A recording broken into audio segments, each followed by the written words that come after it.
Hey everyone. I see that there are some people who are already in, and Alex has joined us. Hey Alex. Hey, Guys who are in the meeting, hey everyone, pleased to meet you. Please drop some plus or minus to the chat if you could hear us. If all is okay with the video and the audio, please let us know, because we basically see ourselves. I could hear Alex and see him pretty well, but let us know if all is okay. Hey Vanessa, happy to see you here too. Okay, so please, if you have an opportunity, drop some plus or minus to the chat so we know that you could hear as well. I see the hand from Vanessa.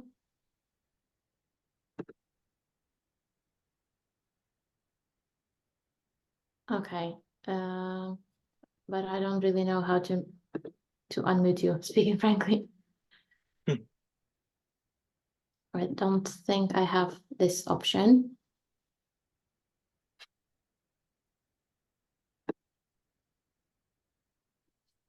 Okay, just to double check. So from the organizational standpoint, we will have the webinar for around 1 hour or 1 hour and a half. I hope you all could hear me well. I would also drop the message to the chat, so maybe it will be easier for you to find it. So me and Alex, we will have a nice talk about the meeting, the topic of today's meeting, and we'll be happy to answer your question afterwards, after the presentation. So please feel free to prepare the questions and to get ready. In case if you want to ask any questions straight away, feel free to drop them to the chat and we will answer them during the Q&A session that will be at the end of the webinar. Meanwhile, if anyone is able to drop the plus or minus to the chat, feel free to do so, so we know that all is working well and we could start. Oh, thank you, Letter. So, hi, Mark. Thanks for dropping the messages. And I'm really happy that you could see us and hear us correctly, because it was a bit weird not knowing if you know me, if you understand and hear me well or not. Okay, so thanks for confirming that everything is fine. And let's wait maybe for 1 more minute and jumpstart the actual presentation in order to keep to our timing and to be precise. Okay, I see the question. Yes, so basically everybody is muted. You will be able to ask the questions at the end during the Q&A session in order not to make any noise and not to distract the actual presentation, or feel free to drop the messages straight away to the chat and we will answer them when the Q&A session starts. So thanks, Barbara, for the question. Okay, amazing. Yeah, basically, I think we are ready to jump in. I will share my screen with the presentation. Please let me know if you could see everything well or not. I would start the slideshow. Alex, does it work well? it works well for me. Okay, good. So let me open the chat. Okay, good. I think everybody is able to see the screen. Okay, I see that Mark answered. I see. Thanks, Guy, for being proactive and answering. It's really supporting. It's my actually first time in this role, but I hope everything will be fine. So basically what we're going to talk about today, and I think everybody is able to see this on the screen, is how to build a carbon trading platform in 2024. And we as the FIRE group would like to host this meeting and share a little bit more of insights and thoughts in terms of GreenFi topic, because we believe that there is a future and we want to share our expertise. We want to tell you a little bit more of what we face in this industry and how to make it work, because it seems that the market is awakening and green finance is becoming more and more actively engaged, actively promoted, and we think this is a very good time to start and to promote awareness and making projects more and more available and eco-friendly. So basically, what we are going to talk about today, the following topics are going to cover a little bit more about carbon credits, which most of you I assume know, but just to recap, a little bit more about the carbon trading mechanism and the importance of the carbon credit trading, as well as talking about challenges that we face during the development and that right now the actual carbon credit trading space is facing, to cover the current market state and to make sure that we are on the line in terms of the outlook and future opportunities that are waiting on the market, as well to share a couple of our own insights of what we foresee and what we think will be happening in the future, to tell you a little bit more about how to solve different issues with the carbon trading solutions, especially with launching solutions in 2024, and share a little bit more about the carbon trading marketplace that we built in order to launch the products much quicker in 2024. Good. So basically, a little bit about me and Alex. So my name is Diana. Some of you already know me because we've been in contact with you. Some of you don't. So I am working as a business development manager at Fire, mostly working with different blockchain-related projects with DeFi, green finance, closely working with different Web3 projects, big foundation, and trying to make sure that everybody is happy with what is delivered, as well as to make sure that we are delivering solemn and legit solutions that are going to be on the market and bring the value, not only the profit, which is also important, of course. And we have Alex. Please welcome Alex Ranking. He is our independent expert on the field of sustainable finance. He's been working in that field for more than 5 years already, also working closely with software development, which is definitely correlated topic, and strategic consulting.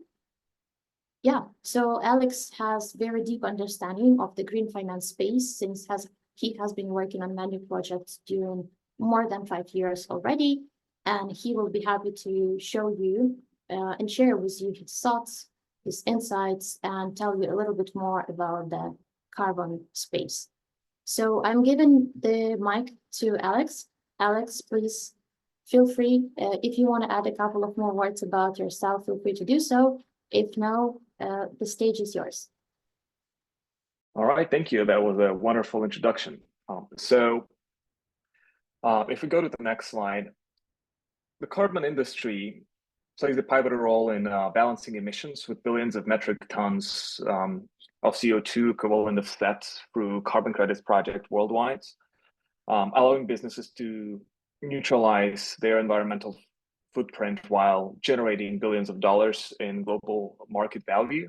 And this underscores, from my opinion, the significance of both sustainability and preservation of our ecosystems. If we go to the next slide. Yeah, and that leads us to carbon credits. Starting from what, we should go back one slide. Or maybe a few. I think you skipped accidentally. Yeah. All right, so that leads us to carbon credits. Carbon credits are a key component of carbon ecosystem, and they reduce, they're aimed at reducing greenhouse emissions. Essentially, they represent a unit of measurement equivalent to 1 ton of carbon dioxide, so CO2, or its equivalent in greenhouse gases. These credits are bought and sold on global marketplaces, allowing organizations to offset their emissions by investing in projects that reduce or remove emissions elsewhere, such as renewable energy projects or reforestation initiatives. The goal, of course, is to incentivize emission reductions and promote sustainability by creating financial value of carbon credit efforts. There are two markets, voluntary and involuntary. Voluntary carbon markets involve transactions where individuals or organizations purchase carbon credits voluntarily to offset their emissions, even though they're not legally required to do so. These markets typically cater to businesses, individuals, organizations seeking to mitigate their impact and demonstrate their commitment to sustainability, while on the other hand, mandatory market or involuntary, so-called, are driven by regulations or mandates that require certain entities to reduce their greenhouse gas emissions. These markets often involve compliance mechanisms such as cap and trade systems or carbon taxes, where companies must either reduce their emissions or purchase carbon credits to meet their regulatory obligations. Both of these markets play crucial roles in incentivizing emission reductions and promoting sustainability. We'll go to the next slide. In itself, carbon trading mechanism follows the principles of incentivizing emission reductions by assigning a monetary value to those carbon emissions. In a cap and trade system that I've mentioned before, a regulatory authority sets a limit, the cap on total emissions allowed with a specific period. We can see this as a company A interacting with the government in this scheme. Companies are then allocated and can purchase permits known as carbon credits, which represent the right to emit a certain amount of CO2 or its equivalent. If a company reduces its emissions below its allocated limit, it can sell its excess carbon credits to other companies that need to comply with their own emission targets. This creates a financial incentives for companies to invest in emission reduction measures or produce carbon credits, and encourages overall development of greener technologies. Carbon offset markets, on the other hand, involve voluntary transactions where individuals, companies, or organizations can purchase those carbon credits to compensate their own emissions. These credits are typically generated by projects that reduce or remove greenhouse emissions through various initiatives. It could be reforestation, renewable energy, it could be methane capture, etc. In itself, these carbon offset projects are regulated and verified. There are organizations such as carbon credit registries, certification bodies that verify and certify those carbon credits, while this involves trading platforms that allow for trading of those carbon credits and ensure an amount of transparency and integrity within the market. If we go to the next slide. So, talking about the benefits, reducing greenhouse emissions is critical for mitigating climate change and its adverse effects on the planet. The transitioning to cleaner technologies and implementing sustainable practices, businesses can reduce their carbon footprint, while at the same time, governments and regulatory bodies play a pivotal role in incentivizing this transition through policies such as carbon pricing, subsidiaries, emission trading schemes, and caps on emission reductions.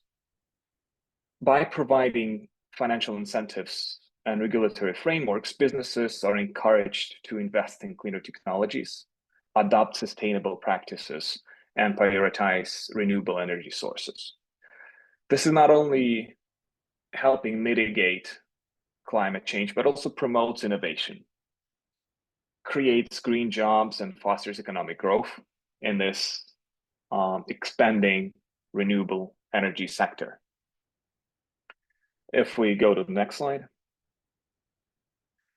At the same time, regardless of the growing popularity of the carbon credits, the industry is still rather young and it requires fine-tuning to serve all market players and interests well. For instance, newcomers in the market usually report the following challenges: lack of transparency, which many GreenFi projects faced. Many of the GreenFi projects closed or stagnated after heavy investment influx because of their founders couldn't find a practical implementation of their vision and strategy. After initial failures, the GreenFi market met much skepticism and investor reluctance to invest in those dark horses. So the transparency has always been an issue and still is in the market. Second is scaling limitations, as most GreenFi projects focus on single initiatives and cannot incorporate the variability of the market under one roof. And the last, market heterogeneity. The carbon credit market is fragmented and diverse, making it challenging to set up well-arranged payments and deals among participants. Hence, the carbon trading marketplaces are either hard to access, expensive, or inefficient. If we go to the next slide. As of 2023, carbon credit market has reached a value of roughly $100 billion. And this is enormous. Over the next decade, by 2032, it's projected to experience substantial growth to roughly 350 billion. This is an annual CAGR of 15% between 2024 and 2032. Within carbon market, carbon offset segment is anticipated to exhibit robust growth with a projected CAGR of 13.5%, roughly 14, you could say. Similar to forestry and land use segment is expected to see even higher growth, exceeding 14% over the same period. And when we look into geographical distribution of those carbon markets, Europe continues to play a dominant role in the market, with a share exceeding 76% as of the latest data. This underscores the region's strong commitment to climate action and sustainability initiatives, as well as robust regulatory framework supporting those carbon trading and emission reduction efforts. Overall, these metrics paint a picture of a rapidly expanding carbon market driven by increasing awareness of climate change, regulatory measures to reduce emissions, and growing investors' interest in sustainable and environmentally responsible practices. If we go to the next slide. Looking into the future, the carbon market is characterized by several key themes that reflect the growing urgency to address the climate change and transition to a low carbon economy. We're going to go through those themes with you. One of them, the first one, is growing demands for carbon credits. With heightened awareness of environmental impact on greenhouse gas emissions, there is an increasing demand for carbon credits as a tool to mitigate those emissions. Companies across various sectors are recognizing the importance of offsetting their carbon footprint and are actively seeking out carbon credits to achieve their emission reduction targets. And at the same time, traders and funds are coming into the market and are active to purchase carbon credits and sell them at a higher price at a later stages. Second theme is net zero targets and carbon neutrality.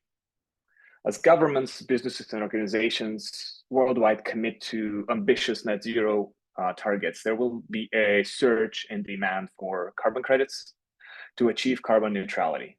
Companies will invest in carbon offset projects and trading mechanisms to balance their remaining emissions, ultimately driving the growth of this carbon market.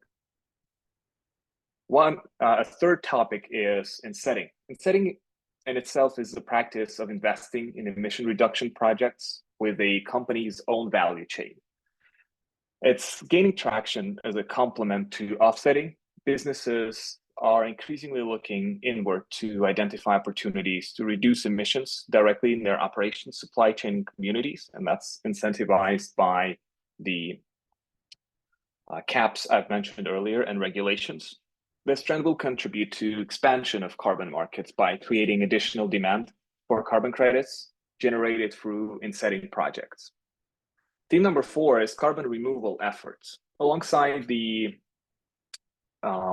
you could call them legacy efforts to reduce emissions, there is growing recognition in the need of carbon removal technologies, even though it's a bit early at that point in terms of the technology and how well it works.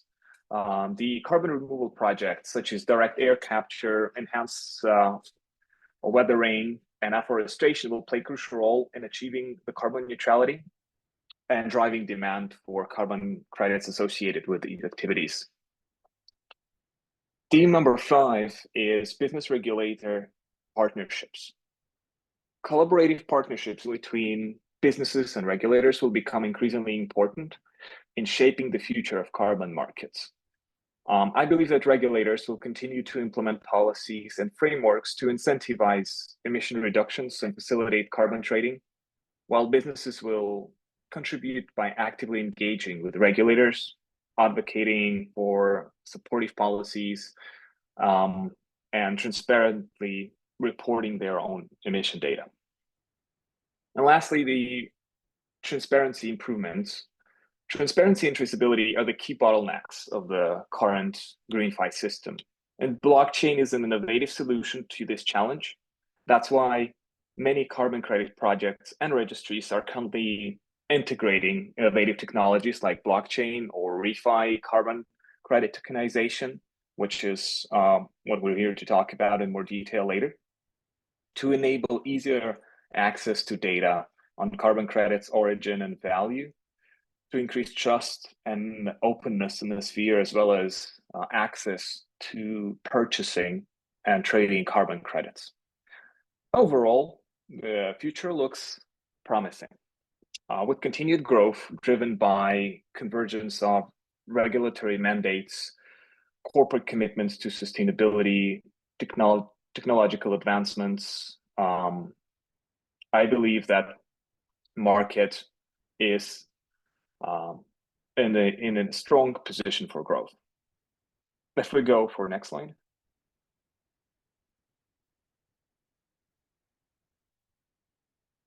So how can Web3 in itself help solve these challenges? As I've mentioned some of the challenges above, one may see that organizing a valuable carbon credit project isn't easy. And blockchain can help up-and-coming GreenFi projects, as well as established enterprises, as it brings benefits and functionality. Some of the key, at least, some of the key benefits are transparency and traceability through public ledger of the blockchain. The blockchain in itself, and the benefit of the blockchain, is transparency of all data on it. So that allows for all the transactions that happen on chain to be monitored and easily traced, removing the lack of visibility from the current existing process. Second is carbon credit tokenization. Now you're able to tokenize carbon credits and set up any universal equivalent of a carbon credit in a tokenized form, allowing companies or traders to buy and sell carbon credits on chain, removing any inefficiencies in terms of currency rates, prices, as well as timing. That allows for real-time trading. And last point is it allows for infinite scaling and cross-chain interoperability. As blockchain has scalable architecture that allows adding projects on chain and connecting different ecosystems to each other, this creates a frictionless growth in GreenFi universe and solves some of the problems that we've discussed earlier on this call. We can go to the next slide.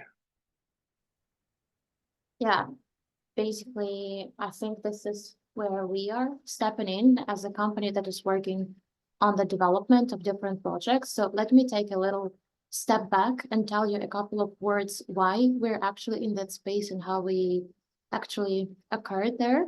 So we've been on the market, as I mentioned, for more than 6 years already. We started working in green finance space in 2018, when basically it was a very, very new space. And the blockchain was only, let's say, not really emerging, but was only taking its growth. And very limited number of people really understood what it was.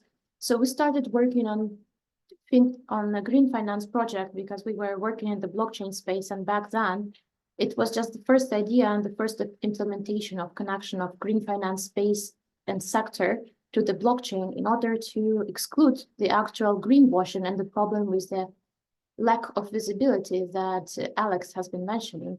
We started working with project with a green bond management system together with Nordea Bank and Swedish governmental institution. After that, we worked with a couple of big, I would say, leading carbon offsetting companies in the US. We launched a couple of projects for African market, and then we realized that the main problem right now in the space is not exactly the lack of good. It's exactly the lack of good projects that are accessible for smaller scale, because definitely there are big registers and big companies for offsetting carbons of thousands of carbon credits every year or even monthly. But still, there's a very big gap for the countries that are just developing, as well as for the smaller scale projects. So that's why we decided to invest our own expertise and our own time and develop a platform that will be actually helping to cover that issue.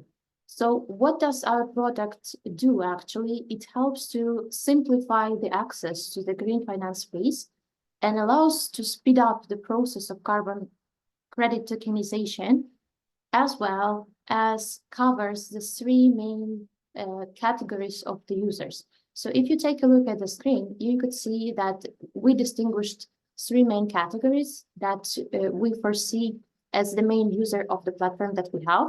So the first one is definitely the company who actually specialized in CO2 offsetting. They have either their own forests or some manufacturers with waste recycling, biodiversity efforts, etc. So basically, speaking frankly, the people or the companies who are issuing the actual carbon credits, right? The second are the companies who need to buy it, because we see that the current market with regulations is becoming more and more regulated and restricted. And it's actually quite fancy, right, nowadays to buy different offsets and be eco-friendly. So more and more companies tend to become one, as well as regulations push them to be. Let's be honest and call the words as it is, right? Call things as they are. And the third one are actually the traders. So the traders who are willing to earn on the profit, who are willing to buy cheaper carbon credit and sell them for a bigger price and actually get profit on the interest. So these are three main categories that are tangled inside of the platform and actively taking participation throughout the whole flow of the tokens throughout the ecosystem. And what our platform actually solves is the problem of access to small projects on the local market. So the idea here is in the following, that we have the platform that is considered as the white label code, which means that we will share all of the intellectual property rights for each particular project, as well as customize and adjust it in terms of the UI, UX, for example, how it looks like, as well as we have the team who has been developing the project, and we could add some functionality in case if some extra stuff is needed. But usually the main, let's say, issue with launching different carbon projects in different countries is the legislation, because the countries have different regulations, they require different adjustments and different enhancements. So this is where we could be a good fit, because we could make the tailored solution on top of the white label and customize it for each particular product. So what does the platform itself contains of? So we have a couple of components that basically maintain the whole ecosystem. So first of all, it's definitely the marketplace itself, the place where the companies who are issuing the carbon credits are able to complete the onboarding, to do the KYC process with all of the needed documents and legislations to make sure that they are legit and that they could issue the carbon credits. After the verification, they are able to issue the carbon credit tokens and tokenize already existing carbon certificates that they're issuing, as well as the actual marketplace where you are able to trade that either on DEX, which is the auction format, or with a spot trading, which is a recently released feature, which we have just implemented around 1 week ago. So this is the upgrade that we have made for the platform, because we see that the carbon trading is becoming more and more popular among Web2 users who are unfortunately very far away from the Web2 space. So there is indeed a need to make it simpler for them to buy it and to make the spot trading more accessible, as well as definitely the actual blockchain engine that makes available all of the information on chain, make it completely transparent, and everybody is able to check when the transaction has been happening, what amount of carbon credits has been bought, and so on. Definitely, this does not leave any space for the greenwashing, but this is the aim, right? To make sure that everything is taken into consideration, everything is completely transparent, and everybody could prove and could check and have a proof that this is legit and all is working well. So you could see a couple of screens from how the actual marketplace looks like. In case if you are interested, we will be able to drop you the demo later on with the updated spot trading. I wouldn't really concentrate too much, but you could see a couple of the screens with different filter option, how the actual auctioning site might look like, auctioning card. As well, you could see a little bit more here in terms of how the registry might look like for different projects, right? So basically, the idea is the following, that, as I mentioned, we have the marketplace, we have the blockchain component, and we have the dual token ecosystem that allows to have this mutual agreement between the issuer of the token, because each project would have the equal amount of tokens to the equal amount of CO2 carbon certificates, and the token that is going to be used for paying the gas prices. Right now, the solution is based on top of Polygon network, which is the EVM compatible network. And it's quite popular among the users, it's easy to deploy, and it has cheap gas commissions that is also contributing to quicker and cheaper transactioning, because people don't want to pay a lot of money for fees. That's why we also try to take it into consideration and make sure that carbon credit trading is accessible for everyone. So why actually build with us? I already mentioned that we have been working in this space for more than 6 years. We are a Swedish-Ukrainian company with deep international roots. In terms of green finance space, we have been working on quite big projects and have a rich tech stack of technologies that we are utilizing. But I would say that the most important here is actually the complete open-mindedness towards what the client wants to have and providing the opportunity to deliver that, because we have the strong team of experts who are inside of the field for many years, who know how to make it quick, how to add innovative focused technologies, how to make the solution tailored and feasible for each particular project. And definitely the big advantage is pre-made carbon credit platform that we have, because it utilizes the most universal features that are required for any carbon trading platform. At the same time, you could add and customize it on top of what is required for your project, which definitely contributes to quicker time to market and saves your cost and time. So what are actually the steps to launch the carbon credit platform and carbon credit marketplace? Here are the 4 main steps on the screen, but I would say that the most important and the most, let's say, the most standard one is to make sure that the requirements are fitting both to what we have as well to your business needs. Because unfortunately, nevertheless, the carbon credit space is becoming boom and more popular. Still, there are very big level of low awareness about what actual credits are and how everything is functioning. Therefore, it's very important for us as a software development company to make sure that we are taking into consideration all of your points, that we are weighting all of the aspects that needs to be developed or changed or enhanced, and prepare for you the well-rooted vision and the design that will reflect your business idea with our technical realization. Because the main point of any project is to reflect your business idea, to make sure that the technical realization is fully sharing the same ideas as your business goals are.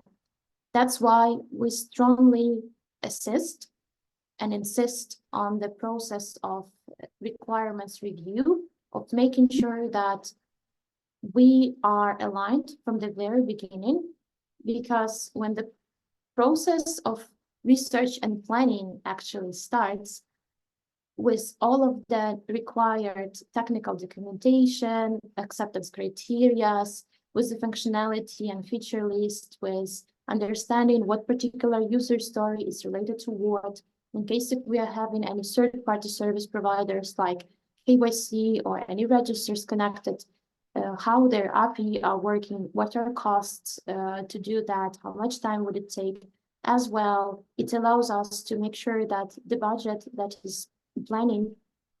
are planning to spend is also taken into consideration, because research and planning stage is the stage where we could juggle with different features in order to be able to fit the budget or to split it to different steps. But the most important during those 2 stages is to make sure that we're all aligned in terms of what deliverables are, because as soon as the marketplace creation stage starts, the team already has the negotiated roadmap that they have to complete, and they are going by step-by-step plan in order to make sure that the backend functionality and the front-end designs, as well as the smart contract architecture, are simultaneously created and taken into consideration, that all of the integrations are connected correctly. And at this particular stage, especially at the later one, it might be an issue to add some complex functionality that, for example, has the impact on the flows. So that's why, in case if you have any ideas for enhancement of the marketplace, it's always better to tell us in advance, even if you want to have it at the very later stages, because it would save a lot of your nerves and a lot of funds. So the latest stage, which is very clear, I think, is QA testing and launch. Before the project is reaching the mainnet, before the project is becoming live, definitely the QA and polishing stage should take place. We have to make sure that there are complete understanding and complete check of all of the success flows to make sure that the clients would not face any obvious difficulties, that the code logics, that the user flows are correct, to make sure that the smart contracts audit has been done and there are no critical errors on the marketplace, on the platform, that might trigger the negative feedback from your potential from the potential users of the platform. And after the QA is completed, the go-ahead launch take place. So what is the conclusion actually here is that the carbon credit market is definitely going to grow for sure. We saw the statistics that Alex has shared, that during the decade the market is going to be tripled basically, which means that this is a very good time to launch the product because the awareness is rising, the regulations are forcing to become more and more sustainable, to take into consideration eco-friendly approach, and carbon credit trading becomes more and more popular among many countries. Definitely in many developed countries, such as the countries in the European Union, as well as in the US, Canada, and UK, most like carbon credit won't really surprise anyone. But let's be frank, there are many markets that require more attention, that have pretty big resources in terms of issuing carbon credits. And what we see right now is that there is a very big growing attention to the East of Asia, to the African market, that are interested in developing and producing different carbon trading projects on their local market, as well as to entering the worldwide market with the carbon credit tokens in order to get profit out of that. So utilizing white label platforms would contribute to the quicker time to market, as well as save a lot of nerves, because we already have a ready-made solution that is easy to customize. We have the team that is able to augment the solution and add modules in case if it's required, as well as connected to different registers. We have the most important, we have the connection to the blockchain that contributes to the complete transparency and understanding of what operations are taking place, as well as we have the tangible competitive advantage of having the expertise in the field and understanding what particularly is needed to launch the project. So in case if you have any questions that particularly relate to the solution that we have, I would be happy to answer them straight away. Nevertheless, we have the Q&A session the next, but let's answer the questions if you have any to the particular platform. Okay, let me open the chat. Thanks for being active. I see that there are many different questions. So the first question from Andre is, how will the platform support different carbon credit standards, such as VCS and gold standards? So the platform actually can support different standards of different registers. The main point here is to understand what particular register the client is oriented on, and we will be able to integrate the standard in order to make sure that they are recognizable later on. Right now, we tokenize carbon credits after the authentication procedure with KYC, and making sure that authority allows to tokenize the carbon certificate. Basically, under authority, we mean the owner of the project. So the owner of the project has to make sure that the company is legit and able to provide the supply of carbon tokens. Henry, I hope it answers your question. The second one is how the integrity issues relative to the baseline and additionally are addressed with the blockchain system, or the tool allow just to avoid double counting. So in terms of double counting, I got it. And in terms of integrity issues relative to baseline and additionally are addressed with blockchain ecosystem, could you please provide a little bit more input in terms of what you refer baseline to? Or maybe Alex, do you have any ideas? Because I'm not really sure I fully get the question. Yeah, I'd like to clarify that one as well. Okay. We can talk about double counting. Okay, so meanwhile, let me, since we're talking about the questions, let me open here our LinkedIn page. So since we're talking, in case if needed, you will be able to contact us here. Please, Barbara, in case if you could clarify, feel free to drop the message. I will be happy to answer that. Let's maybe proceed to the next one. So what are the limitations and issues that carbon credit system faces in adopting blockchain? Maybe Alex, you could take care of that. I think that is an interesting one.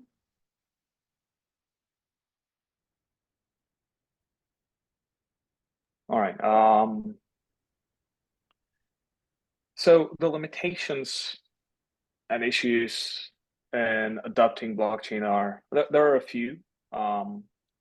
One is legal side of things and accounting, preventing the double accounting of those carbon credits, making sure that when they're listed in your exchange, they cannot be sold elsewhere so that you don't double sell them in a way. That's one of the issues that are faced. Another is general regulatory frameworks in various countries, because launching anything related to blockchain at that point is a challenge for most of the countries, especially in a larger country such as US. So what else? Efficiency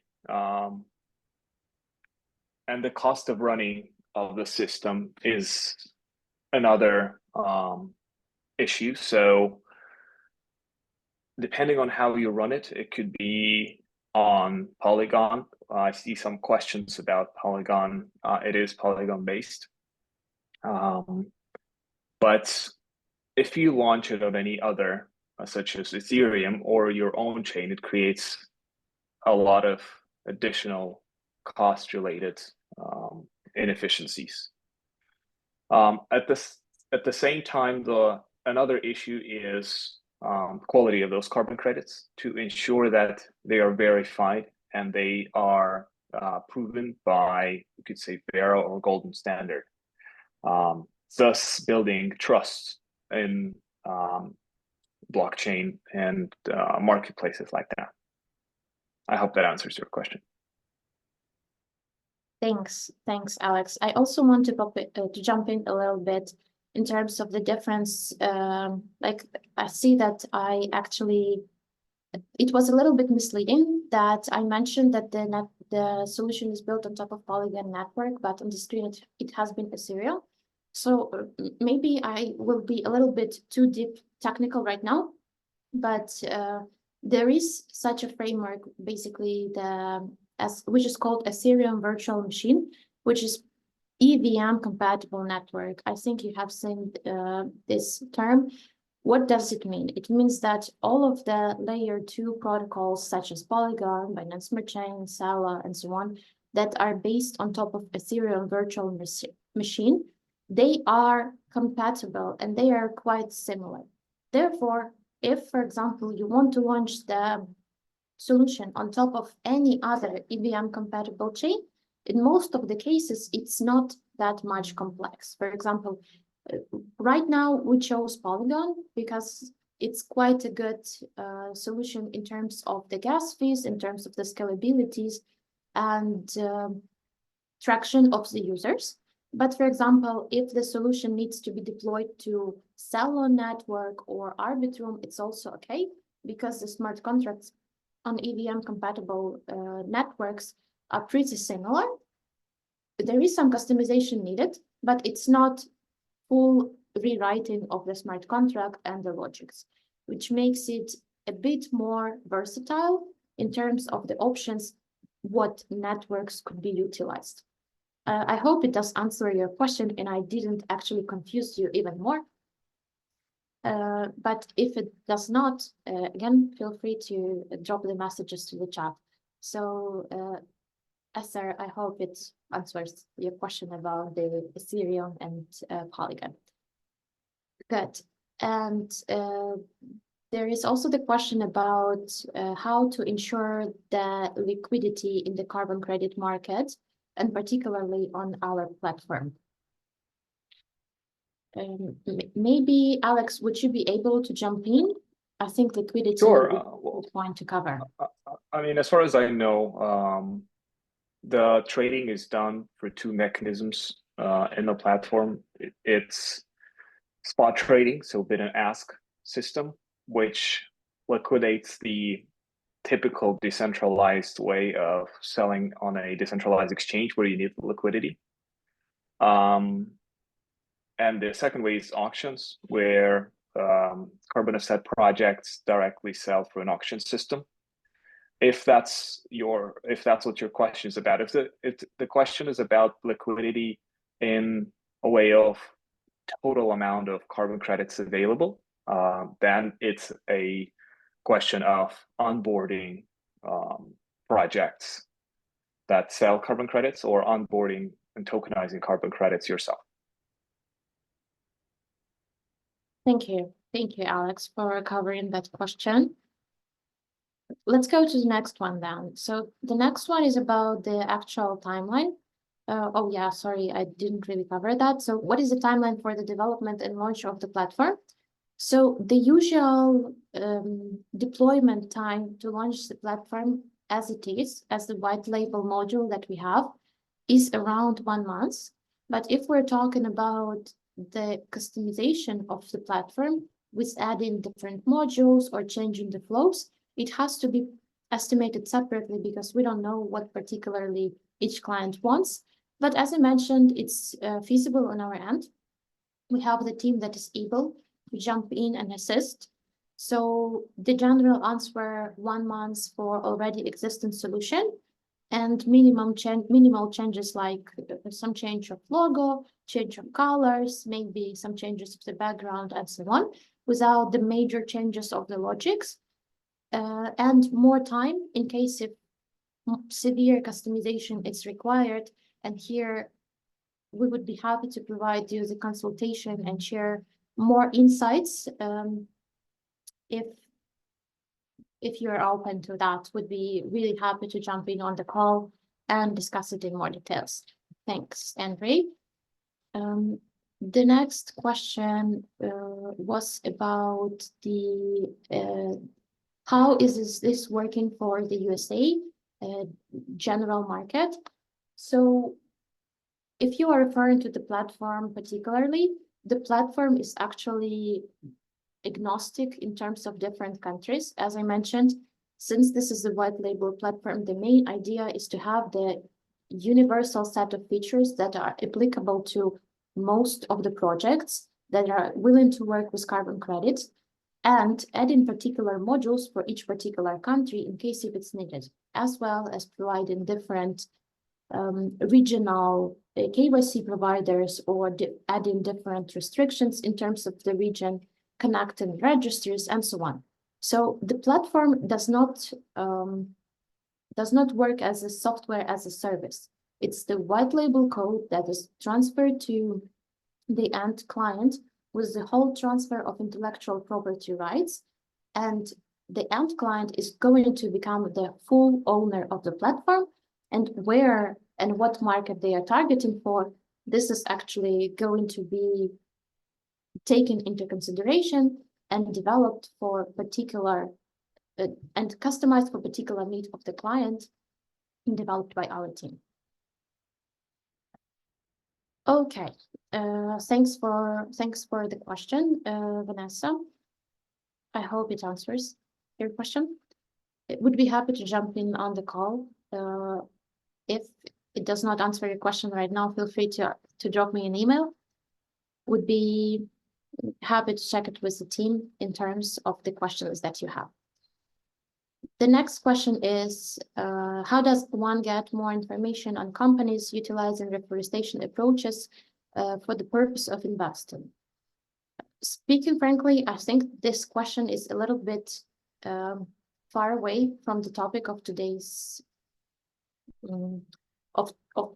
today's topic, basically. In terms of where to get information in terms of companies that are utilizing reforestation approaches, you can check it in different carbon registers to see what projects are issuing carbon credits, and the actual, let's say, the best value for the carbon credits are on the projects who are utilizing reforestations. So these carbon offsets are considered the best. You could check them out on different registers like Vera or any other big one, and check out the projects that you like, and feel free to buy the carbon credits certificates from them. Let's go to the next one. How will we handle software updates and maintenance post-launch for your carbon credit solution? So let me be completely frank here. So it would strongly depend on the amount of customization that is taken in place. If the customization is not severe and the architecture has not been changed, as well as flows have not been, let's say, completely changed from the main platform architecture, from the initial original product, we will be able to provide batch updating. If the project is completely changed and there are different architectural problems that would not allow us to merge the new branch and to add that, then it could be either with resolving of different conflicts or completely impossible. In most cases, it's a very easy process. It's just the batch update that you do. You pull the branch, merge it, and that's all. But again, I would say that it strongly depends on the project and what customization is applied, in case if it's applied. Good. I hope it answers your question. There is also the question, are you in mainnet or testnet phase? If you're referring here to the contracts, right now, we're using the testnet of the contracts. We're on Polygon Mumbai. But if you are referring to the end project is definitely going to be in the mainnet, depending on what network the end client is going to utilize. Hope it answers your question better. Then I saw here the question, how do you price your project? So the price of the project is built in a very simple and straightforward way. We have the following model. So we have the white label fee cost, which is basically the payment for the cost of the license, right? So we are charging for the code that is already developed by our team. 1 second. I'm sorry. We're charging you for the code that has already been developed by our team, which basically refers to the front end code, the backend code, the contract, all of the required documentation. And this is considered as the white label core. The deployment and the customization of it is charged on top, and it depends on each particular project, right? Because as I mentioned, for some of the projects, there is almost none customization required. For some, clients want to change something and add a lot of different options. That's why the pricing model is built this way. But in terms of the cost, it's really dependent on each particular project. Oneza, hope it answers your question. Sorry, not sure if it's the name or the surname. Okay, I see that also check Q&A question from Barbara there. Barbara, okay, let me. Oh, we have already answered it. Thanks. Do we have? Okay, yeah, it looks we have answered most of the questions. I see that there is one more question from Kevin. Are you available for a phone call at some point? Sure, we'll be happy to have the meeting, guys. So you are able to find. So here's the website QR code that is leading to our website page, where you will be able either to book the meeting with me or to leave the application in the contact form, and we will be happy to reach out to you. Or I would come back to my LinkedIn page in a couple of seconds, so you will be able to scan it and just drop me the message. Would be happy to agree on what particular time works for you. Okay, I see a couple of new questions. So the first one, how does one go about finding companies to invest in that utilize deforestation approaches? We have already answered that question. Thanks, our moderator, for dropping that one more time. And what are the key challenges in building a carbon trading platform today, from Andrei? So I would say that the most of the challenges that we are facing right now is to have a clear understanding of the regulatory landscape that we have, because it's very different for each particular market and the country, to make sure that all of those regulations are taken into consideration from the legal and technical standpoint. In terms of the technical realization, I would say it's less complex and less tangled, because nevertheless, the solution is quite big and quite heavy in terms of the code, of the amount of the code lines, but the realization of it is quite easygoing and user-friendly. Therefore, we already know how to work with that. And I would say that the biggest challenge is to make sure that you're meeting all of the legal requirements, that you have the killer features that are distinguishing your product among the other ones, and to find the good time to market.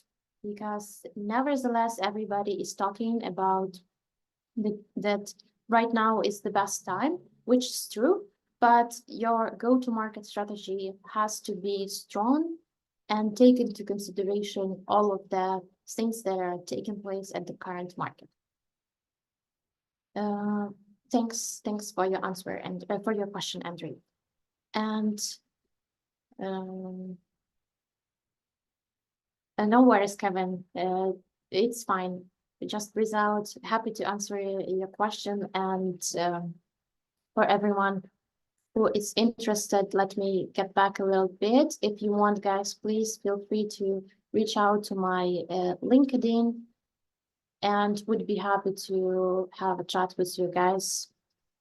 In case if you have any questions or something has not been clarified and you would like to talk about it privately, feel free to drop a message. Would be happy to contact you and continue the conversation. I also see the question from Isser about the base code for the white label solution. So I will be frank with you. Right now, we are going to release the second version. That's why the price would be changed. But in case if you're interested, would be happy to drop you the whole information about the solution. as well to set up the meeting and tell you a little bit more about the actual price, the price that is changing after the release of spot trading, and provide all of the answers to your questions. And one more question that I see that pops up in the chat is about what technologies do you use in building the carbon credit platform. So if we're talking about the technical stack for the solution, we are using Next.js on the front end. We are using Node.js for the backend. And as we already mentioned, we are built on top of Polygon network in terms of the blockchain. In most of the cases, we recommend to host the solution on AWS server and utilizing, I would say, most common best practices on the market. Okay, so I see that.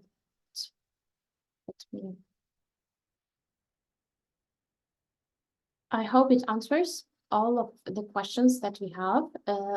One more thing that I think I have not covered is that I strongly recommend you guys to check the website. On the website, you will be able to read a little bit more about insights from our end.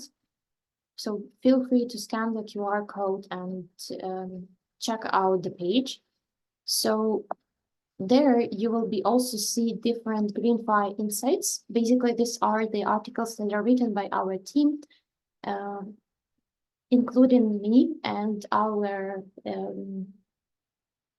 partners, our managing partners who are deeply engaged into the green finance space. So you will be able to read there a little bit more about revolutionizing of a global marketplace, a little bit more about the latest trend, about restoring the ecosystem and the project that our friends have completed in the Ukraine.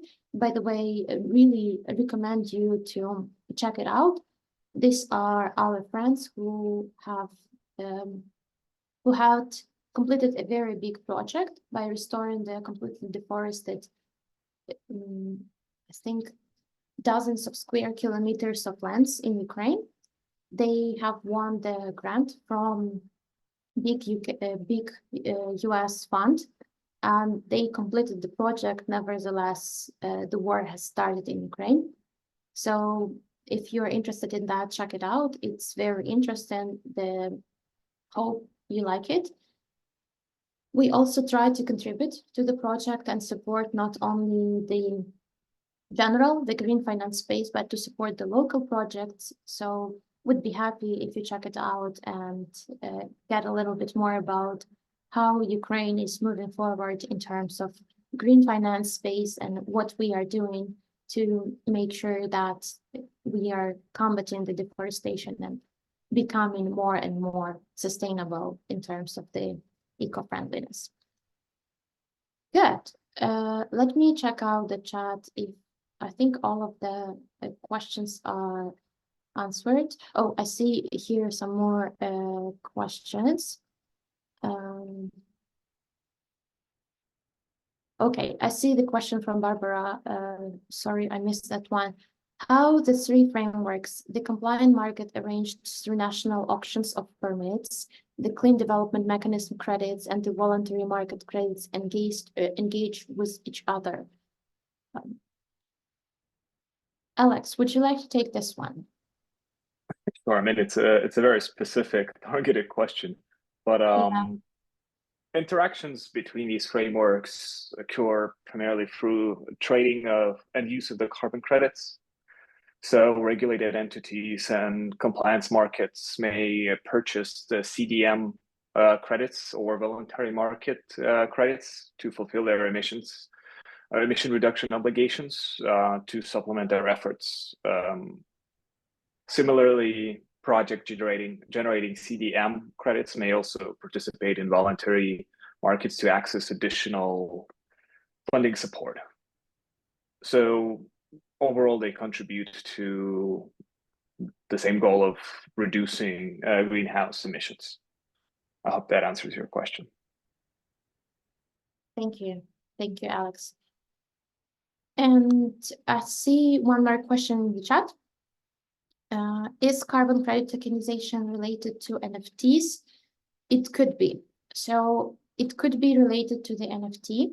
In most of the cases, yes, the carbon certificate is becoming equal to the NFT, which is becoming the tokenized carbon credit, basically carbon credit token.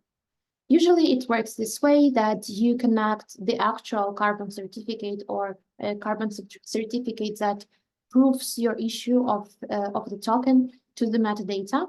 And then when buying the NFT, you are able to see the actual either PDF file connected or the link to this document that is there, to see the certificate that proves your buying of the carbon credit certificate, of the carbon credit token.